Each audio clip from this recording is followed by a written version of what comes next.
बर' सिने artist एसोसिएशनजों खुंजानाय बे बाथि जा बर' फिल्म एवार्ड होनायनि हाबाफारि आं सेमोनबो दंमोन बिनि आगोलावबो आं खनसे थादों नाथाय बोसोरफ्रोमबो एसे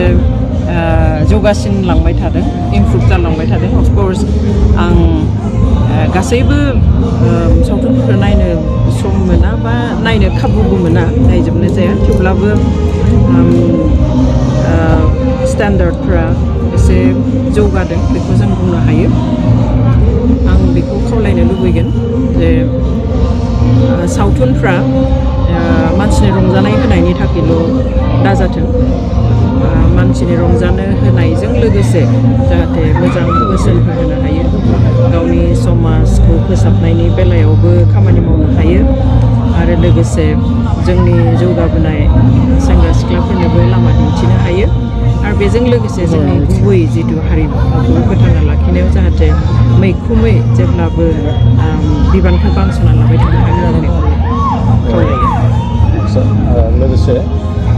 बर' सावथुना बै समनिफ्राय जागायनानै जेराव आबुंना गिबि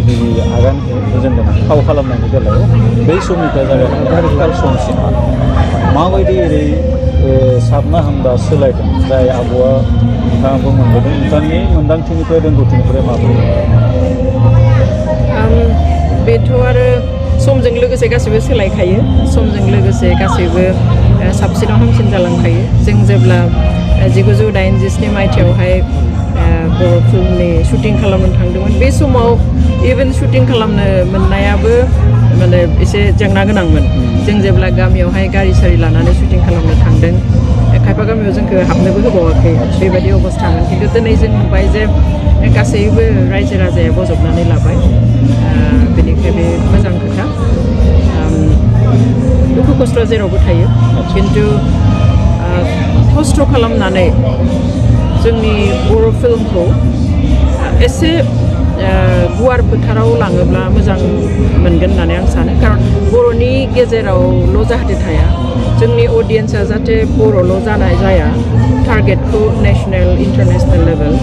बा जोंनि रिजनेल लेभेल बेफोरावबो लांनो नाजानाया मोजां खारन फिल्मनि गेजेरजों जि मेसेज होनो गोसो बेखौ जोङो जायखिजाया रावावब्लाबो होनो हायो बेवहाय बर' सिनेमाखौहाय खालि बर'लेण्ड एरियानि जा अडियेन्स नायग्राफोर बेखौ थांखियालासिनो रिजनेल नेसनेल आरो इन्टारनेसनेल लेभेलावबो जाहाथे थांनो हायो खारन बिनि बिदिन्थि दंखायो बर' फिल्मा अलरेडि इन्टारनेसनेल लेभेलाव थांबाय नेसनेल लेभेलाव थांबाय देग्लायथ' जोंनि गराय फाख्रिया नेसनेल लेभेलाव बेस्ट फिल्म एवार्डबो मोननो हादों कलकाता इन्टारनेसनेल फिल्म फेस्टिभेलावहाय स' इन्डियानि गासै तेलेगु तामिल बा बेफोरबादि बेंगलि हिन्दी गासैबो फिल्म माने रावनि फिल्मखौ बिट खालामनानै बर' फिल्म मोनसेया बेस्ट फिल्म एवार्ड मोननो हादों स' एभरिथिं इज पसिबल बेवहाय क्वालिटिखौ एसे नेसनेल इन्टारनेसनेल लेभेलावहाय कम्पिटिसनाव थांनो हानाय बायदि खालामनानै आवगायलाङोब्ला साबसिन मोनगोन फालांगियारि बिथिङाव बर' सावथुना एसे हेंथा नुनाय मोनो बे बिथिङाव नोंथाङा मा फोरमायो बे नंखागौ जोंबो फिल खालामो दा बेनिखायनो बेसेबां दिन आरो पर्दा सोंनानै गामि गामि दिन्थिबावनो बेवहाय सोरखारनि साइडनिफ्रायबो गभर्नमेन्टनि साइडनिफ्रायबो मिनि सिनेमा हलफोर बानायनो नांगौ आरो आं बेखौबो खावलायगोन सेम टाइम जे जोंनि बर' हारिनि गेजेराव एसे थाखा फैसा गोनां मानसिफोरा गावबा गावबो प्राइभेट सिनेमा हलफोर बानायनो हायो बेबो मोनसे बिजनेस दा जों नुयो आसामावहाय जे गासैबो सोरखारि हल नङा बेवहाय फिल्मखौ बेबो मोनसे डेभेलप खालामनायाव बिहोमा होनाय जागोन आरो रायजो राजानो दिन्थिनो हानायनि मोनसे खाबु होनाय जागोन जिखुनु समावनो अखा बांखाजों जुजियालासिनो नायनो हानायनि खाबु होनाय जागोन जोंहा ओरैबायदि जायो जे देग्लायथ' मोननै मोनथाम फिल्मा जि खालि